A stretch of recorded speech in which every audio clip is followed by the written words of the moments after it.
Hello there. My typical day in lockdown Singapore starts slowly, without an alarm. Because, let's face it, I'm not working at the moment, the world is under quarantine, and I can wake up at any damn time I please. These days, I'm clocking in at a regular 9:30 to 10 a.m., which is a huge lion for me because in normal times, Vitaly and I run a surf school in Vietnam together, and our typical days get going around 5:30 or 6 a.m. usually. Once I'm up, I wash up and head out to the garden to take my morning breakfast. I'm back in my family home with my parents. They have a lovely garden, and it's gorgeous to eat out there with the chirping birds and the greenery. I was supposed to be in Moscow with Vitaly right now, but unfortunately Russia closed borders to foreigners just about 10 days before we were due to fly. One minute we were still in Vietnam running our surf school and starting our YouTube channel and everything, and next minute, bam, coronavirus became a global pandemic, flights dried out, borders closed, and suddenly V and I are 8,415 kilometers apart. He's in Moscow, I'm in Singapore. It sucks to be separated from V at the moment. But apart from wishing he was with me, there's actually a lot I am grateful for during these aberrant times. After breakfast, I head out for my regular exercise to the park nearby.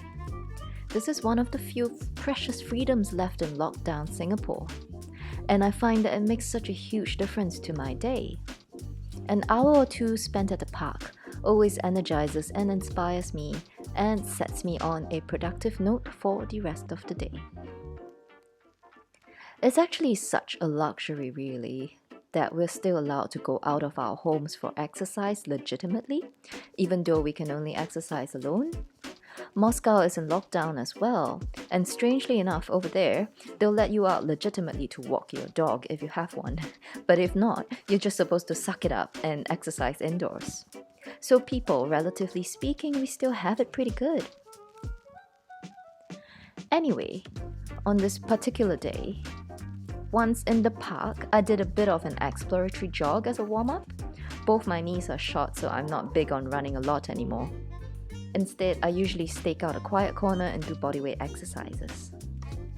So I was just running along thinking, hey, some parts of this park are so picturesque that it's practically like the English countryside. And lo and behold, horses appeared in front of me.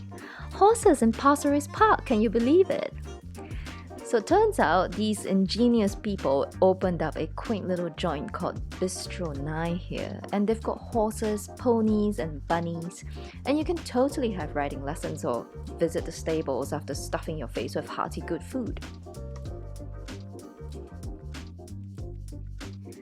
To be in a position whereby the lockdown isn't affecting one negatively, whereby perhaps one is even enjoying this lockdown period, is a huge privilege and luxury.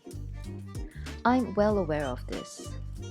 If I didn't have the advantage of a comfortable home, or the luxury of not worrying about my immediate livelihood, this lockdown will be a much more trying and stressful time for sure. Assuming, however, that you're one of my fellow countrymen who's not worrying about where your next meal is coming from, since you're sitting here watching YouTube, allow me to venture the thought that a lot about this pandemic lockdown is about the perspective taken. There's been a lot of complaining about the lockdown in Singapore on social media, and that ain't about how people are going to survive. It's just a lot of noise about perceived must-haves, including, strangely enough, an at-will supply of bubble tea and McDonald's. However, if one simply accepts the situation for what it is, then we can quickly move on to appreciating some of the silver linings of this lockdown cloud. Like finally having the time to hang around at home and do peaceful, quiet stuff there. Which is also what I usually do after I'm done at the park. I go home, I eat lunch, I catch up on messages, do the necessary online stuff, FaceTime my husband, etc. etc. Even the separation from V has a silver lining. Instead of wanting to wring his neck all the time with my bare hands, which some say is a natural consequence of spending 24/7 together for years on end, I now miss him and appreciate how blessed I am that in this whole wide world, I met another creature as made for me as he is.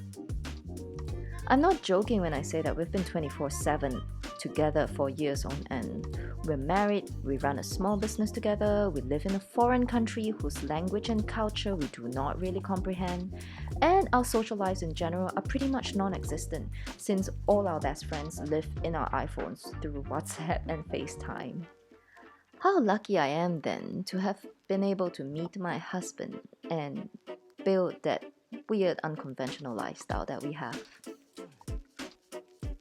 Anyway, after all that computer time, it's usually then a few blissful hours of painting or meditation or something relaxing for me. This is another unexpected advantage to this lockdown. Most people, especially the young and extroverted ones, are so focused on going out there all the time. Honestly, my own conclusion is that there's nothing much of quality to be found out there. Much better to go inside oneself.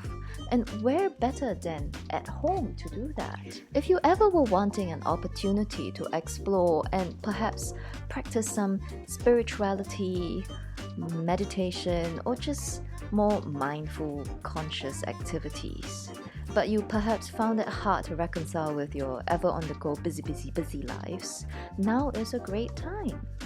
Generally now I find this lockdown period a fantastic opportunity for me to just be. There's nothing else to do and nowhere else to go to. If meditation and all the spiritual stuff is just too much for you, just try doing some reading and contemplating, or do art. I paint at home and get lost in it for hours at a time. Just like surfing, it takes all these random messy thoughts out of your mind and focuses you in the present moment like nothing else. Towards the end of the day, I then go downstairs and spend time with my lovely little parents. This is the best thing to come out of lockdown for me.